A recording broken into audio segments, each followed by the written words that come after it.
joining us. We appreciate you attending, and hopefully we have some good information for you today. Let's go ahead and advance that slide for me there. Great. So before we start our webinar, of course, I need to do our legal disclaimer. This information that we do provide today is not intended to be legal advice and cannot be used that way. Of course, you must get legal advice from an attorney, but we have made every effort to ensure that this information is up to date. And it is, of course, not intended to be full and exhaustive, but rather to provide some explanation and helpful information that will help you in your compliance efforts. So, again, thank you all for joining us today.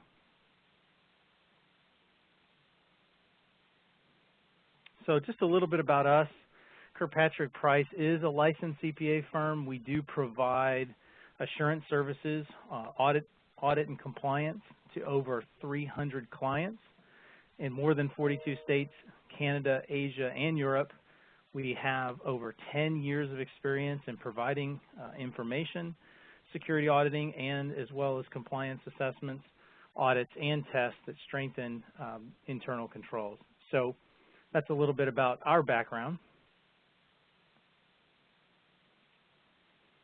So just want to tell you a little bit. I mentioned a couple things that we did there in our introduction, but KirkpatrickPrice does focus on regulatory compliance. We've been helping those in the industry, particularly in the debt collection industry, work on their CFPB readiness. So we've helped clients develop policies and procedures over their compliance management system. We've helped them perform risk assessments both internally to their compliance with CFPB documented requirements as well as their vendor compliance management.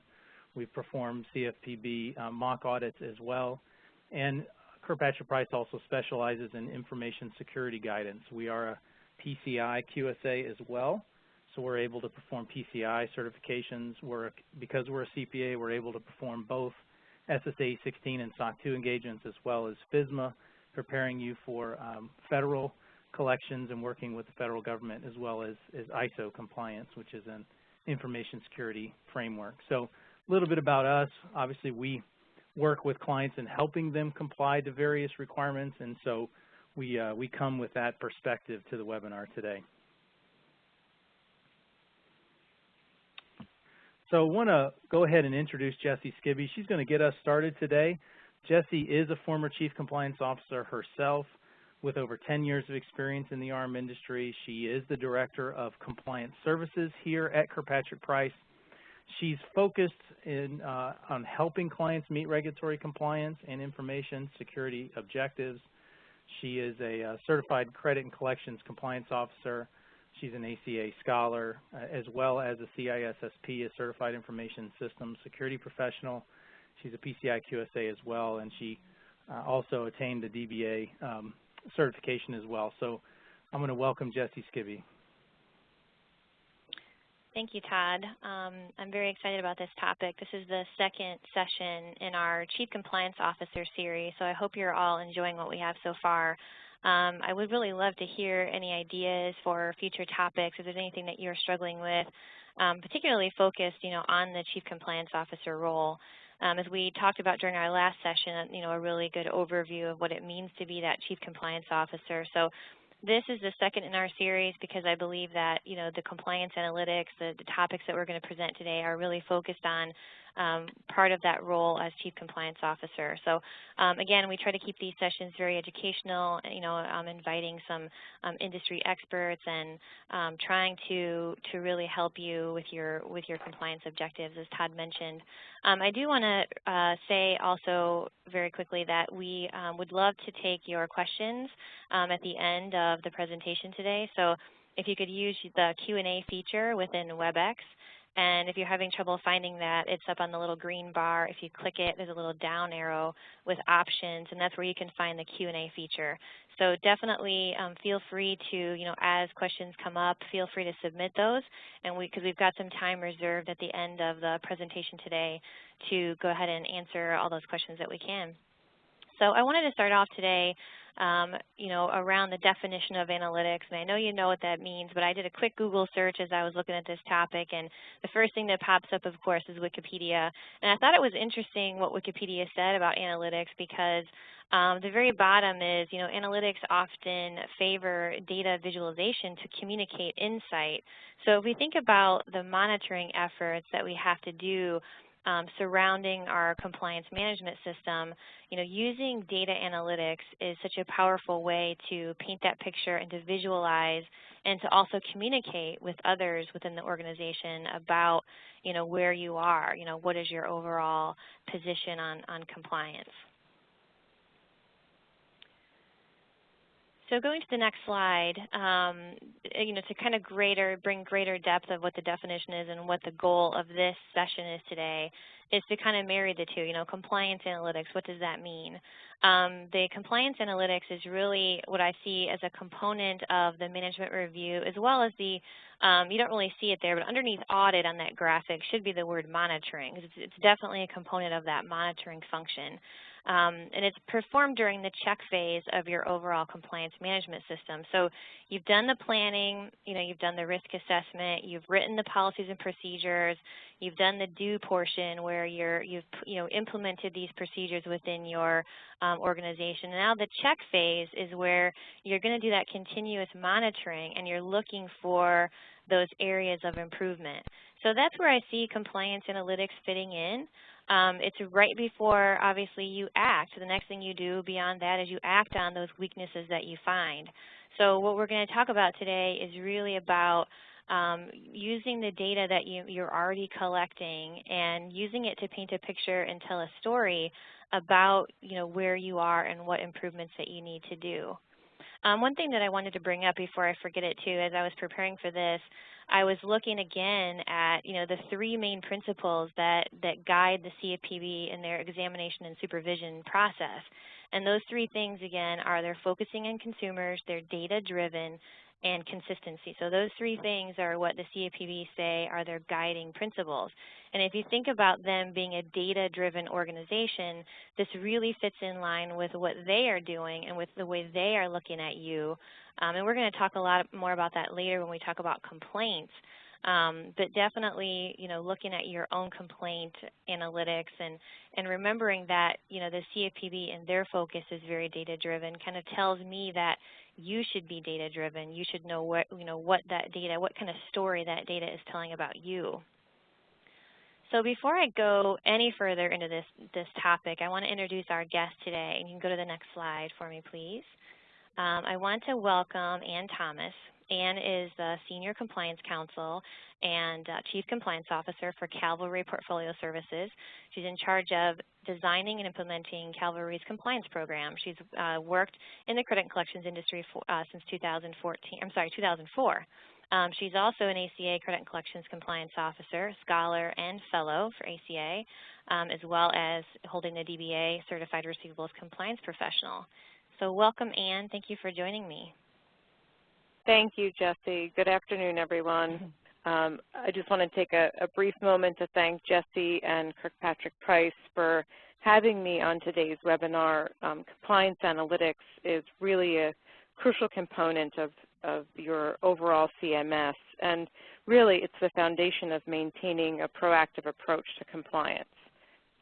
So we're going to talk through a number of areas today where we think we can give you some tips of really building the foundation of how you should start. But how I like to describe it is being able to answer the question, how do you know that your policies and procedures are being followed by your teams, if you're at the management level, by your organization, if you're at the board level, and as a CCO, fulfilling your obligations to report up to the board as to whether or not the compliance program is effective.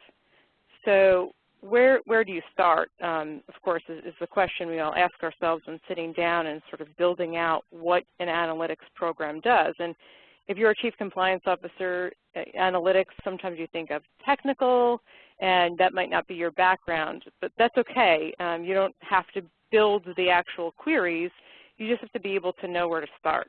So the first step is making sure, and I know we have a number of folks from our industry, but in various sectors of the industry. So some requirements may apply to law firms, whereas other requirements would only apply to debt buyers. So sitting down and mapping out what those requirements are for your business, and then identifying the applicable processes that would be impacted by each of the requirements, and then breaking it down further into the sub-requirements. So the FDCPA, for example, which applies to, I would assume, everyone on this call or everybody's vendors or clients if you're a vendor.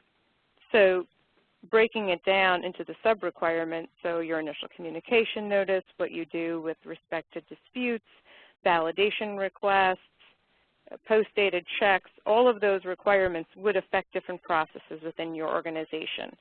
So that's a roadmap to identifying where you should make sure you can answer that penultimate question as to how do you know you're sending your initial communication out within 5 days of your communication with the customer.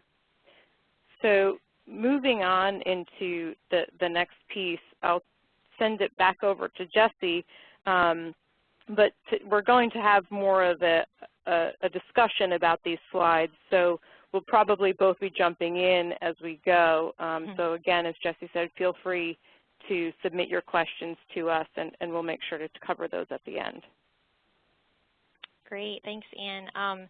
So we're talking about capturing data, and as she mentioned just in the previous slide, depending on the risk, in your organization, depending on what you're doing, there's going to be different categories. So we're not really wanting to, throw the net around every single category you should be capturing, but we want to talk about at least, the 3 that we feel are most common amongst, the audience today. So we're going to be focusing on, what you see on the slide right here, complaints, call monitoring, training results.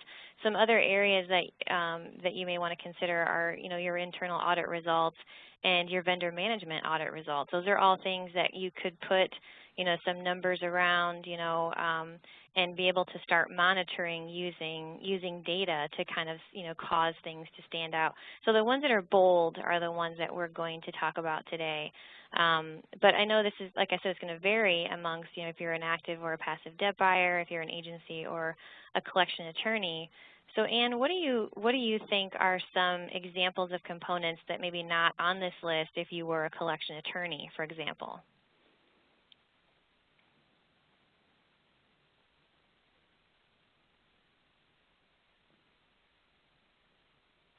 Ann, are you muted? Can you hear me now? Yeah, I can hear you. Okay. So I'm sure everybody is aware of the industry developments with respect to the CFPB's position on meaningful involvement, and there was a case in New Jersey as well. So I would say if I were a collection attorney, that would certainly be a focus for me with respect to analytics. So if there are collection attorneys, they may say, well, what sort of analytics would you place around that? So again, when we talk analytics, we sort of sometimes take this approach that that's all just data. But data is more than just numbers and words and fields. So you've got to identify what that data is that you need. So meaningful involvement, for example, might be checking what the attorney reviewed as part of their complaint review process. Not just that they reviewed the complaint, but that they checked for SCRA coverage, that they verified the statute of limitations, that they reviewed the client's account information, that they reviewed it for bankruptcy protection. So you can then run reports around that. You can also add reports that would suggest how many complaints the attorney reviewed that day. So there's so much that you can put into analytics. It's really a never-ending world, and as you build your foundation, then you identify where you can add fields, because you'll see where your reports may present gaps, and then you'll be able to drill down even further. So it's really building the foundation and then building upon each of those. And we'll kind of go through that with everybody on some of the suggestions that we have here and taking it to the next step. Yeah, that's really a great point because we don't want people to be overwhelmed with, thinking about all of this analytics. I think if people can just start small, even if you're just starting with one or two of these categories and, kind of proving to yourself like, hey, this really does, kind of highlight where there's an issue, then you can just build upon it. I think, starting small and then looking at building that as you go is really the right place to start because we know how busy everyone is. Everyone that I work with on a daily basis, it's very hard in today's environment to, take the time to really build all this. But I think that if you look at taking some of the data that you're already capturing and, making some small changes to it and analyzing it and manipulating it in different ways, it could really tell a story for you. So we're going to go on to the next slide because we're going to start talking about complaints. And I wanted to throw this slide in here again because this was a slide that was in our last presentation, kind of defining the Chief Compliance Officer's role. So to kind of fit the two together on why compliance analytics helps the Chief Compliance Officer in fulfilling those responsibilities, I wanted to show this again because it's really the compliance officer's role to ensure complaints are promptly addressed, categorized appropriately, to perform a review of complaints, and that analysis of complaints, because what you really hope to do is identify weaknesses in the overall compliance management system and what challenges you have and, use that data to set the next step. What are you going to do to improve or improve those numbers and obviously improve your overall compliance. There's something that I see that's really common that I wanted to ask Ann about here was what's a recommendation that you have? Because a common problem that I see when I visit clients is that they have their actual categories for complaints and the way they're tracking complaints they might have a spreadsheet for client A, a spreadsheet for client B, and they're trying to satisfy multiple client requirements. What would you recommend that they do to try to manage this process?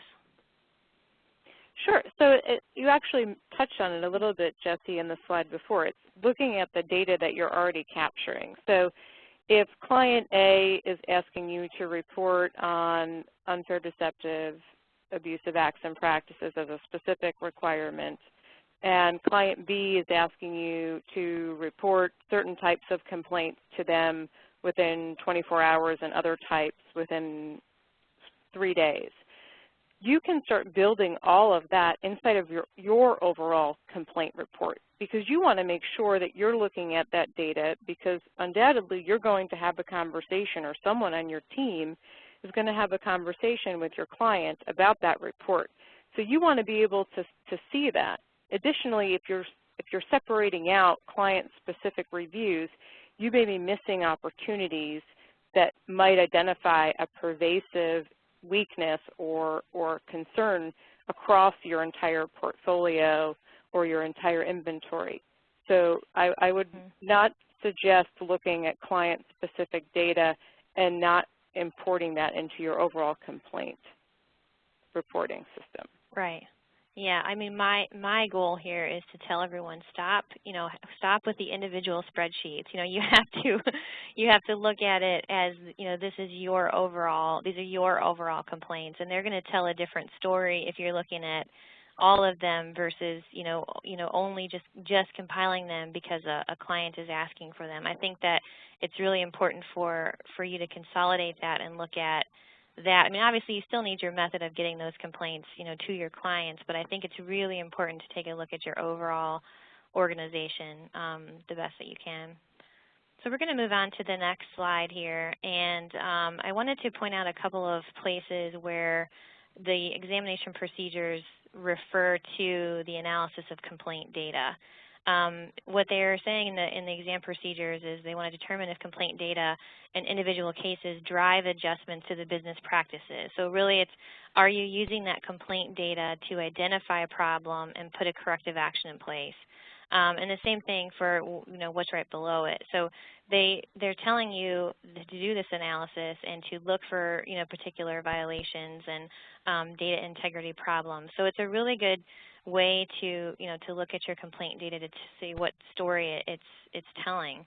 And like I said before, the CFPB is very closely monitoring consumer complaints that they receive directly. So it's one of those, it's one of those key components that may cause, an examination to be caused or to take effect. So I think that it's really important to, to capture and understand your internal complaints as well as complaints, from the CFPB or the FTC. But I wanted to ask you, and from other maybe an operational aspect, what are some of the other benefits of analyzing and understanding your complaint statistics? So I think we'll talk about training throughout today because we're going to see that's certainly an opportunity that comes out of all of these reports. But when you're looking at complaint data, you might see opportunities, operational opportunities as well. So if a customer is complaining about a particular process, maybe it's not related to compliance. Maybe they complained that your website was difficult to use. So you can't identify a regulation necessarily for that. Maybe UDAP, depending on the details of the complaint. But maybe you look to see that that's a common complaint. Go in and have someone try to use your website. Maybe it's not user-friendly. Maybe you have some opportunities there to change things. So there are different types of complaints, and making sure you're categorizing them in a way that tells a story when you're reviewing that report so that you can take appropriate action is important. And take the advantage here of the fact that you have to do it and see if there's opportunities that you can take outside of the compliance component. Of course, that is the most important thing you should be doing with complaints and identifying weaknesses in your compliance management system and taking appropriate action, but develop it so that you can use that complaint data to address other weaknesses across your operations. Mm-hmm. I wanted to take just a second here to remind everybody about the Q&A feature because we really do want to answer your questions at the end. And I also wanted to mention something else. I always like to mention tools whenever I come across them, and I'm not endorsing necessarily anyone, but I always like to share information whenever I have it. And I had the opportunity to review a product yesterday. It's a free product called Resolve, and it's spelled R-E-S-U-L-V. And it's actually a pretty up-and-coming, robust complaint management system, and it's free right now to use it. And the interesting thing to me was the capability of sharing complaint and dispute information with your clients, as well as tracking all the notes all the way through resolution. So I definitely, if you haven't seen it yet, definitely recommend checking that out. There is import and export capability so that you could import, your existing complaint logs. And like I said, the sharing ability, with your clients, with both, complaints and disputes was pretty interesting to me. So I always want to mention that whenever I see tools, and I saw that yesterday, so I wanted to mention that. But I wanted to move on now to the next slide because speaking of tools, I have actually put together this little dashboard using just Microsoft Excel. It's really basic at this point, but if anyone would like to receive a copy of it, I'm more than willing to share. It uses a couple different tabs within Excel. It allows you to plug in your data, and the dashboard will automatically update based on your numbers and totals from the categories. So I wanted to do two things. Of course, share the information about what we see as areas for tracking complaints and how an example of how you could measure it. This is obviously not the only way. There's a million ways that you could really analyze your data, but this is just one. This is an idea. And if you'd like to receive this Excel sheet that I put together, you can contact me after the webinar, and my email address will be on the last slide. So I wanted to talk about this. This is basically just a couple different categories of complaints. There's written complaints received as well as consumer direct complaints, both written and verbal. And the categories that you see on the lower half here are actually the same categories that the CFPB uses. So this is their high-level category of consumer complaints. So I know that this is obviously going to vary because we just talked about, some of your clients have very specific ways of categorizing complaints, and so do you. So again, this is just an example of how you could look at it, in a quarter snapshot. So you've got, January, February, March, and then you're also comparing, what are the number of complaints that you've received in that category in comparison to the previous quarter's monthly average. So if, for example, in the spreadsheet I've got the, some conditional formatting here that if it's higher than average, it's going to highlight it in red. So this is just a way that data can display, hey, there might be a problem here. Why all of a sudden did my, my complaints for threatening or taking, or threatening to take legal action jump from an average of 2 up to, it doubled in February. So this is just your first warning sign. This is not telling the complete story. This is just telling you that, hey, there's a problem here. I'm going to need to dig down deeper into this. In a lot of cases, you may already know, because if you're the one dealing with these, you already know what the answer is. But this is a really good way of sharing information with, for example, your board of directors and your executive management. We talked about one of the responsibilities for the chief compliance officer is to share, information about complaints on a regular basis to the management team. So this is one way that you could do that, sharing with them on a quarterly basis or a monthly basis what the status of your complaints are. So now I want to go to the next slide. Oh, go ahead. I think this is a great tool. That's okay. I think this is a great tool that Jessie has, because it allows you to actually go in and program the components to sort of alert you already that there might be an issue. Sometimes it's difficult if you're looking at a spreadsheet with a lot of numbers to see the anomalies. But here, the way she's programmed it, it's already highlighting it for you in red. And you've got to be able to, especially as a CCO, explain what caused the problem. You've got to be able to do that root cause analysis. So the more you can input into the analytics to do the work for you, the better you are, because the investigation process is really something that you cannot automate. So this is the part that you want to spend the time on building with your technology team or outsourcing to a vendor to help you, so that you can do this work very quickly and then get to the root cause analysis of what caused the anomaly. Yeah, that's a really good point. I mean, there are some other tools out there. I know that, depending on what your budget is, there's some very robust tools that are managing, the compliance management system and doing some great analytical reporting. And what I wanted to do was share something with everyone that was free, because even if you do move to something like that in the future, I think really having a good understanding of what is this data, how is it being calculated, and is it in the way that I want it to be displayed? So kind of going in at this grassroots level helps you have that understanding. So then, what we talked about here is taking it to the next level. So like we recommended earlier, starting off even at a very basic level of looking at your complaint categories. What's next? Taking a look at maybe the portfolio ID, the client, the collector. There's a lot of things that you could really drill down into, obviously at the collector level. Because if you're looking at it just at the category level, you may be missing, maybe you have a higher than average at the collector level. So there's lots of different ways to slice and dice it once you get comfortable with, pulling the data and analyzing it.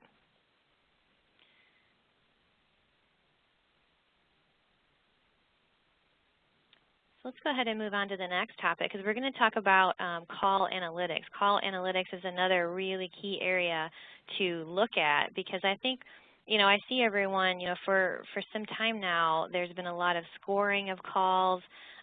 Maybe it's a pass-fail situation and you want to get into a more detailed actual numbered scoring system.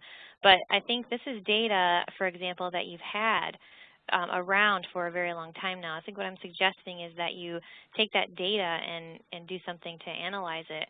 So like I just said, you're utilizing the scorecard data to measure the overall compliance posture would help you to ensure that policies and procedures for call monitoring are followed as well. Because for example, you have in your procedure that you're monitoring 5 calls per collector per month or per week, then this would allow you to say, yep, I have all the statistics available for that number, that I say. So it's kind of like your own check on your compliance and monitoring program. It also helps you identify weaknesses and opportunities for improvement, and measures the effects of change and improvement. I think you're going to see in the next slide where we actually show the example of a way that you could really trend, you could really see the trend here. But I think, I wanted to throw this to Ann again too and say, are there any other benefits that you can think of from looking at your call analytics data? Sure. So I think if you go on to the next slides, some of these things you can pull right out of it. So I think sometimes everyone focuses on the call scores, but this report that Jesse has here helps you to even analyze what your call monitoring team is doing. So how many calls are they monitoring? You can add some additional data into that, so it's auditing the auditor essentially. There's plenty that you can pull out from the call monitoring piece. You can drill down to the collector level, the team level. You can evaluate your management team if a particular manager is struggling. You can drill it down to the new hire class level. Was that particular trainer having an off day, or was that particular trainer not fulfilling? You consistently has folks coming out of new hire classes with low calls. So you can really drill it down not just to the collector level, but there's other folks in your system that you can evaluate using call monitoring. Right, and what I think is really cool here is to see the failure rating in January go from 46.99% down to 23% in March. I mean, this is a good, this is obviously fictitious data. This is not real data. But if this were to happen, obviously this is the kind of trending that you want to see. You want to see that, hey, in January we realized that over 40% of our calls had one issue or another. So what you would do in this real life situation is you would drill down into, okay, why are they failing? Is it because they need further FDCPA training? Is it because there's some possible UDAP concerns? Like, that's your indication of, hey, there's a problem. So you go and you fix it. You maybe do some more employee training, and it gets a little better in February. And then you're furthering your incentive and your disciplinary actions. And okay, in March it goes down even further. I mean, this is the good type of trending that you want to see happen, because you want to see improvement overall, with your call analytics. So we can go on to the next slide, and the next slide is obviously taking it to the next level. So there's other ways that you can drill down, and we kind of talked a little bit about that. You can really look at, like Ann mentioned, who is it by manager? Maybe it's by trainer. If you have, a certain group, or maybe it's a segment that only works on a certain client portfolio, even that type of granular level, once you get into it, you can start to drill down and to get more detail out of it. The first step is obviously effectively collecting it so that you can drill down. So now we can move on to the next area, and that's employee training. And I think that this is one of those areas that's going to be a little bit difficult to measure right away, depending on what type of training system you have. I think that some of the more sophisticated training systems are going to be really helpful in this area.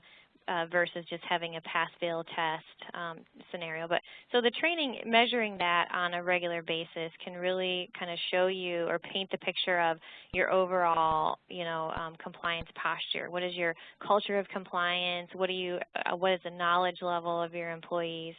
So it's, like I said, the overall measurement of compliance knowledge. And of course, again, is measuring it will help you identify weaknesses and opportunities for retraining. So we can go on to the next slide and show the graphic here. So, what I did here is I'm representing so for example, the FDCPA test, you have a scoring mechanism in place there, because I know most people say that if the employee does not pass the FDCPA test with, X percentage or higher, they're, put on some sort of suspension, or they're simply not hired, or they're terminated, whatever the rules may be at your company. But this is a way of showing how many people were tested, and I did this by quarter because you don't necessarily always have monthly testing depending on your training scenario. You could do this monthly if you wanted to, but I represented it in a quarter just to give an example. You had 89 people tested. Your average score was 83. Your previous average was 92. So that would tell me that maybe you had, maybe you have a story to tell here. Maybe there were some new hires in that time period. Maybe there's an issue that you need to go after. I think that what's really key here too, well, I showed the example of the UDAP and the ECOA and the EFTA testing as pretty much, this is a pass-fail scenario. So we had 45 people that took the test and our average score was 100. So that just kind of shows you how you can plug in initially more of a pass-fail. But there's a lot of, I think, opportunities for taking this to the next level. And if you want to show the next slide, I think that the more sophisticated your training methods are, if you can drill it down into, which section of the FDCPA were they failing?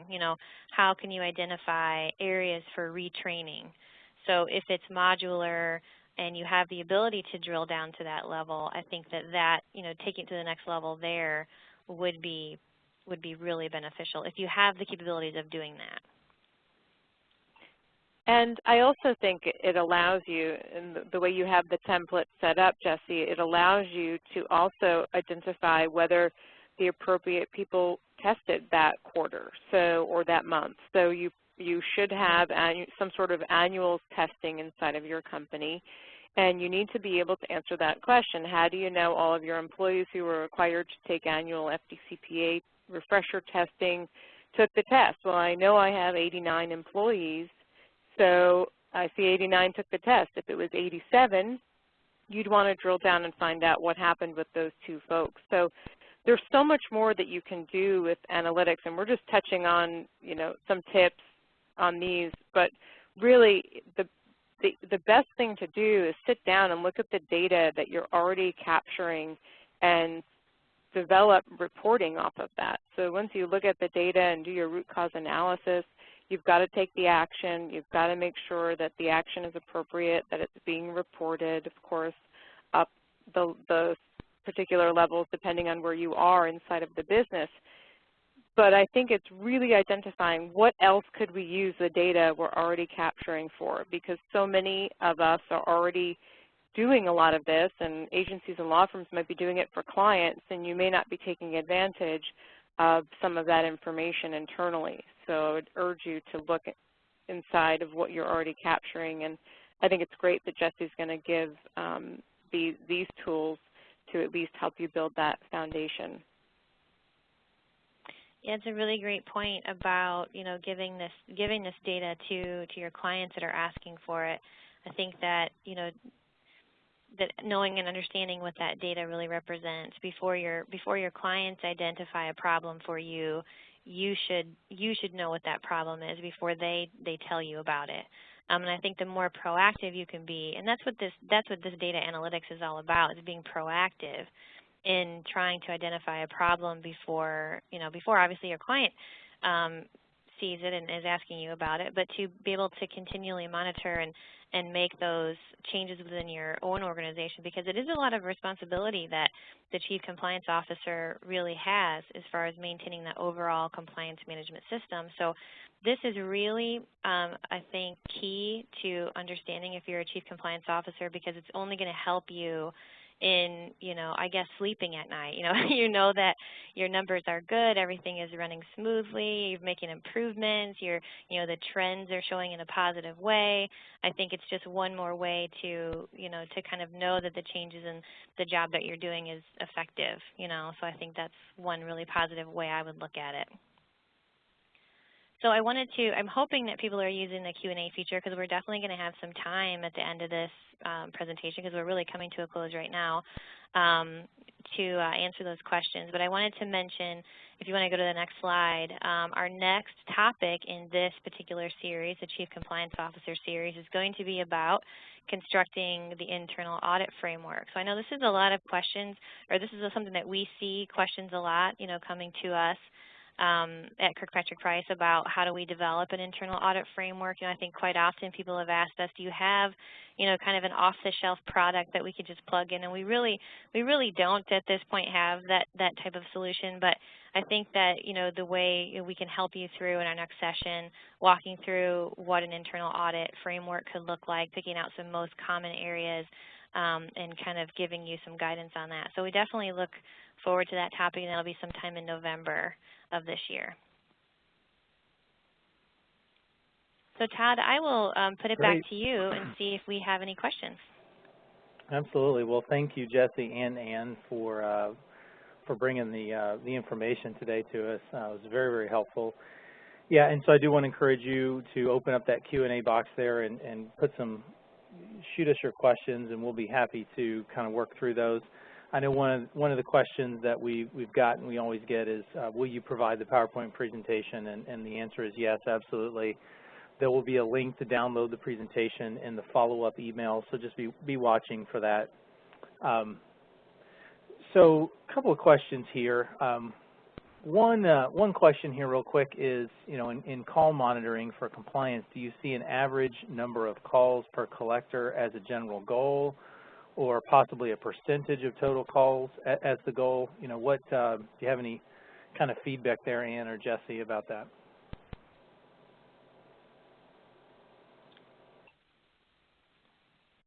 This is Ann. I'll volunteer to take that one. I would say that you probably want to be looking at the collector level.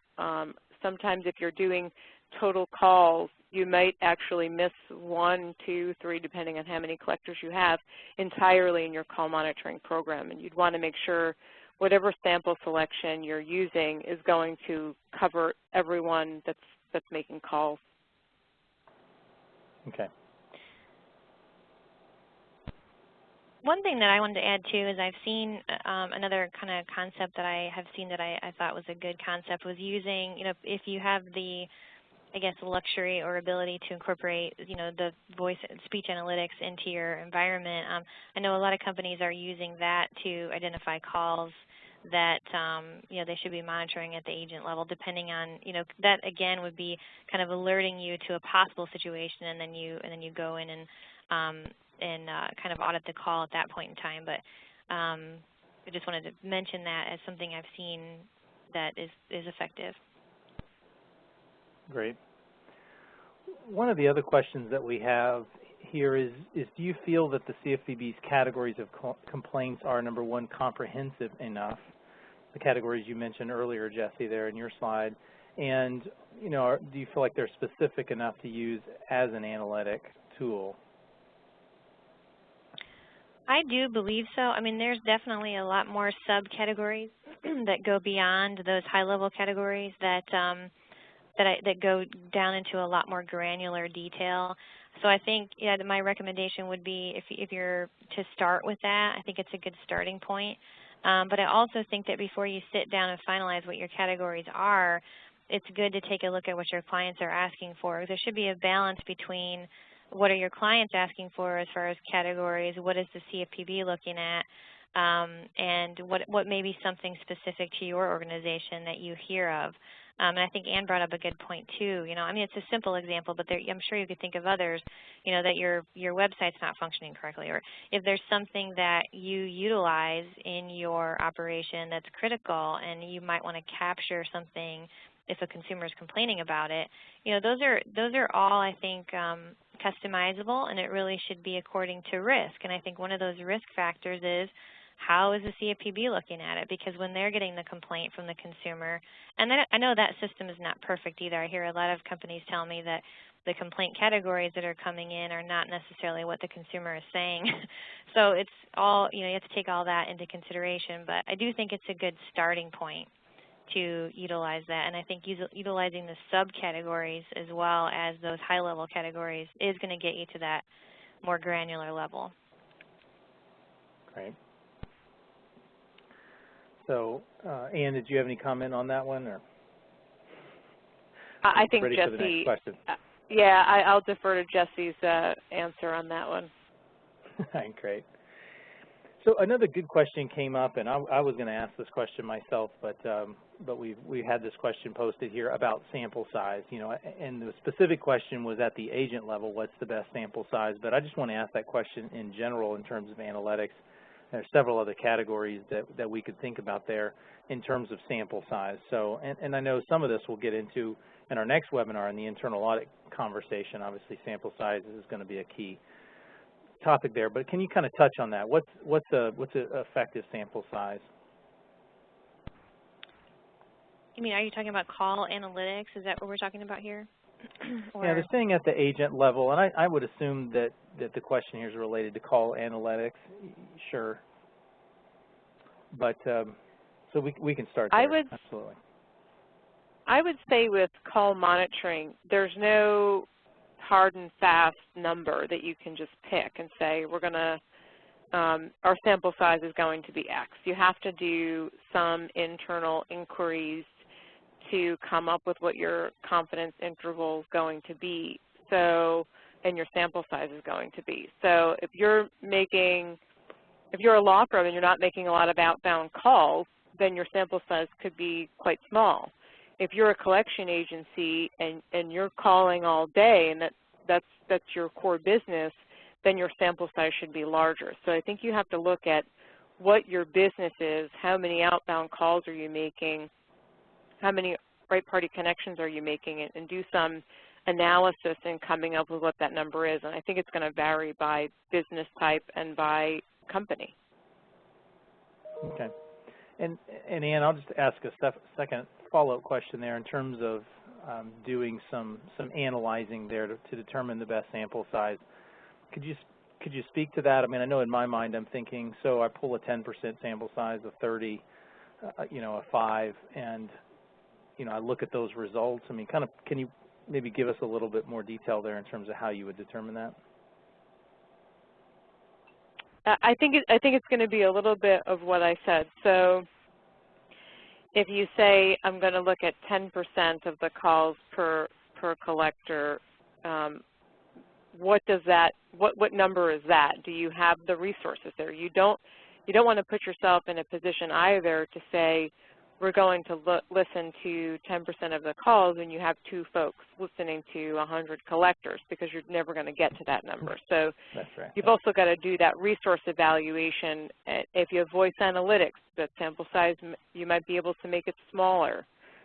So I'd love to be able to say, you know, the answer is X number, because it is nice to sometimes get an answer, but it really is dependent on what your business is and what resources you have internally that might be able to cover that. You know, maybe your managers are listening to calls also. That could be supportive of that effort and could be combined with that number. Right, right. And I could speak purely from an auditing perspective as an auditor. You know, when we talk about sampling size, the key focus there is this sample size representative of the whole? You know, and do we have good justification for that? And so if our sample is representative, meaning if we looked at the entire population, we would get similar results, then our sample size, of course, is effective. And so I can imagine looking at 1%, I look at a different sample size, and if my results are pretty similar and I find consistent results over a certain period of time, you know, that could be good justification for the smaller percentage being effective, right? I tested that in some way. So that was what I was thinking. Hopefully that's helpful. We have a couple more questions. That's a great point, Todd. Oh, thank you. So a couple of questions regarding tools. One was, you know, are there any tools specifically to manage a compliance management system in general? So have there been any tools you've come across that would help manage a CMS? And then also a similar question, have you run across any particular speech analytic tools that you recommend? So a couple of you know, type recommendation questions. Yeah, I'll take that one. I've mentioned in previous webinars, and I did have an opportunity to see Columbia Ultimate Compliance, which is very geared towards the the debt collection space. I know it's software independent, so doesn't matter necessarily which collection software package you have. I think that it's a hosted system, so it does have some ability, some document management ability, some complaint tracking. It's been a while since I've seen it, so you'd really have to check it out for the latest. But I've talked about that in the past as a possible solution. I know that Compliance 360 has been around for a while, a more robust compliance management system functionality. So there's a couple that I've seen. As far as speech analytics, I know a lot of companies out there today are using CallMiner for speech analytics. I know there's some more up-and-coming companies. I mentioned Resolve earlier.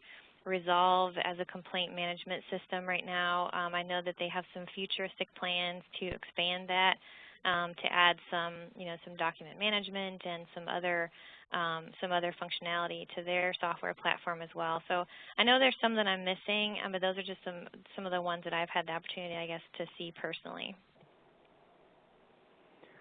Great. Thank you, Jesse. Got a couple other questions here.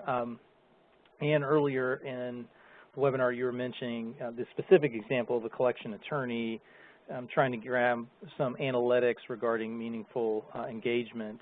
And you mentioned some areas of review example. For instance, I verified the statute of limitations, I think was one. So I just thought to ask the question there is, how would you capture that data? Would that be an internal audit thing? Would there be a sampling size applied there? Just kind of thoughts of how you would capture that data potentially. Sure. I know some law firms use a checklist type tracking mechanism. So they'll open the account, they'll open the complaint and review the relevant elements, and there are certain things that they have to review, and they signify by initialing or checking the box off that they did review certain elements of that. And I would say the sample size is probably more around the number of complaints reviewed that day. And again, that number is going to probably vary by your state. So if your complaint is 2 pages and there are no documents attached and there are no affidavits, that might be a shorter review. If you're in a state where you've got to attach account statements, bills of sale, terms and conditions, client affidavits, then your review time should be much longer, so your number that you should be reviewing that day should be shorter. So it's doing that same type of analysis as to what a comfortable number should be, and then identifying from an audit perspective how you want to identify the sample size to then go in and test. Great. And another question here for you two is how available should you make your analytics data? Should all employees be able to see that, or just management? And is there value in making that available, easily available to the organization? If one of you could speak to that, that'd be great. First of all, I think it's a really interesting question. I really hadn't thought about the concept of sharing it with all employees. I think it depends on how granular the data is. I think from a high level, I've seen some organizations lately get kind of creative with developing some incentive programs around, the most compliant collector and, really trying to make compliance a focus. So if you have some sort of an organizational goal, then I think some of that data is probably okay sharing at a high level, but I think its primary purpose is really for the management team. So that's just kind of my initial reaction to that question. I think it can be used in a lot of different ways. It really depends on what data is being represented, and because if you're displaying collector data and something might be looking negative, you have to really consider all those as is that a good situation to share that data, or is it maybe a negative? I don't know. It's a good question.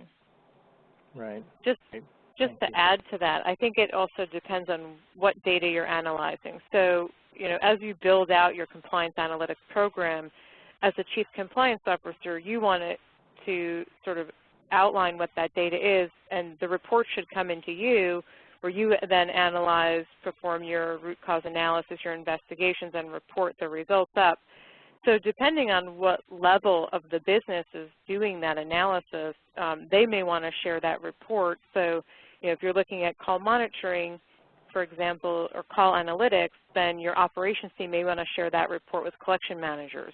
Maybe it's going to drive that poor performing collection manager to do better just simply because they're seeing they're on the bottom of the list, and everybody's seeing they're on the bottom of the list, and just based on that, sometimes that will get people on board so that they can improve upon their results. So I think it depends on the type of data. Some data you may not want to share, at the collection management level or even the employee level, but depending on what it is, I think it does present good opportunities. Fantastic, fantastic. Well, thank you both. We're coming up on the hour. I know we don't have any more specific questions, so I just want to thank you again, Jesse and Ann, and everyone for joining us today. I do want to say before we go that KirkpatrickPrice is more than happy to help you. Obviously, we're auditors, so we take an auditor's hat. We put on the auditor's hat when we approach this topic and understand. Come from the position of how would you prove this? How would you document this? How could you demonstrate to a third party that you are doing these things? So if we can help you with your compliance efforts, we'd be happy to do that, whether it's policy and procedure or documentation, or it's risk analysis, or even third-party validation of your compliance or information security controls. We'll be happy to help you. Jesse's contact information is here. She mentioned the tool she will make available to you, the analytics tool she put together, so feel free to email her. You can also email myself if you have any additional questions. Todd Stevenson, my contact information is there as well. So again, just want to thank you all for attending, and be watching for our invite for our next installment of this series. Jesse or Ann, do you have anything else you want to add before we go? I would just like to thank both of you and Kirkpatrick and everybody for attending and listening to this very, very important topic that I think everybody can expand upon internally with respect to their analytics. And I just wanted to thank you, Ann, for taking time to join us today. It's been a great session to do together. Thank you so much. Thanks. All right. Thank you all. Have a good afternoon.